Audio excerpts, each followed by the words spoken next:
Boss, pangat din ako, please. O, diba? Sana all. Ang mga kasama, pangat din daw po. May please pa.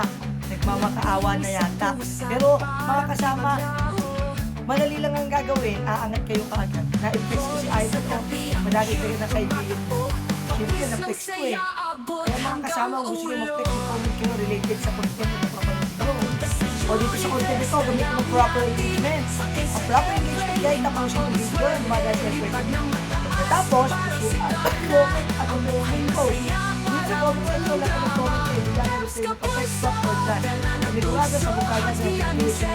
At mga kasama, gusto nyo mag-gusto kayo makangat. Guys, kapag nagiging yung ating propa, pumasok na kayo. Kasi dyan sa ating live bago pumasok ang ating ang gagawin nyo lang po, mag-a-activate kayo, mag-a-lakas nyo. Tatapin niyo po yung mga nasa panel, tapos yung plus sign, o diba, sa gilid na ng mga pangalan. Be active lang guys ha, mag-share din kayo natin para marami po mga support. Sana all. O, yun na kayo guys.